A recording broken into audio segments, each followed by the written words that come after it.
New Order on 6 music, unless your singing is particularly rotten. Radio brings the world right into our homes and doesn't ask a penny for it.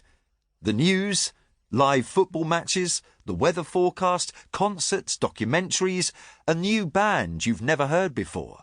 Every ball of a test match taking place on the other side of the world. That song you had played at your wedding. It's there if you want it, and it's all yours for nothing. Nothing. At the same time, podcasts and listen again notwithstanding, radio is probably the last media and entertainment outlet we consume from which we cede control almost completely. We are much choosier about television, becoming less and less likely to allow our viewing to be dictated by the published schedule. In the age of the boxed set and series record buttons, the days of parking in front of Blue Peter and just watching whatever's on all the way through Home and Away, Top of the Pops, Coronation Street and Sports Night are long gone.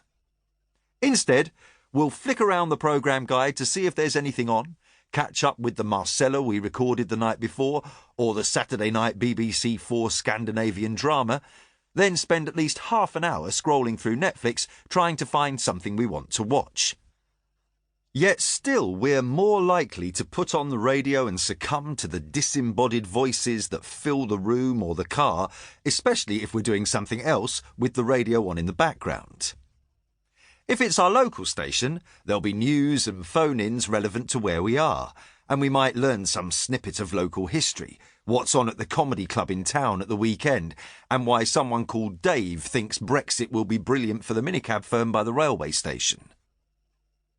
On Radio 4, we'll hear a politician squirm, listen to a documentary about poetry and a drama we don't really understand, but we'll leave it on anyway.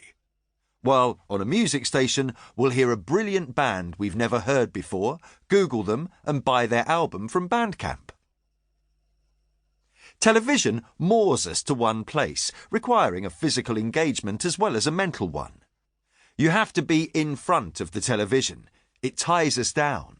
But radio sets us free. How often do we just sit down and listen to the radio in the same way we watch the television? Most of us are doing something else.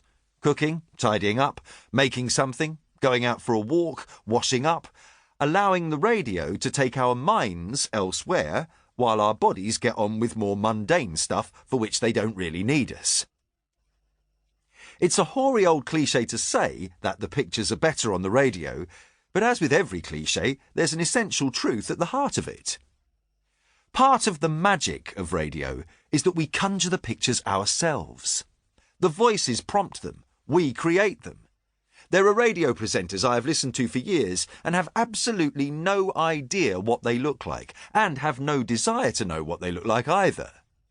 I have an image in my head, an unfinished sketch, an impression of how I think they look, and that's all I need. I don't need pictures. I don't want them. We are fed so many images in everyday life that I'd rather leave radio unseen as it was intended. I'm not a regular listener to the Archers, but my parents always had the omnibus on every Sunday, so it's been there in the background for almost my entire life. Listening to it recently, after a bit of a lull, I realised I've planned and laid out Ambridge in my mind, almost subconsciously. I can pretty much describe the horse brasses and prints hanging on the walls in the Bull, and smell the slight mustiness among the shelves of the shop. Yet I bet if I dropped you off in my Ambridge, it would be completely unrecognisable from yours. Similarly, if I took a bus from Borchester and alighted at your Ambridge, I'd probably think I got off at the wrong stop and disrupt an important scene by asking where I was. But we have all heard the same voices and followed the same storylines for decades in some cases.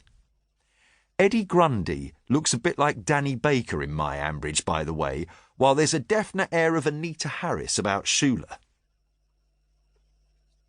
The fact that we're conjuring such pictures ourselves creates a unique kind of intimacy with radio.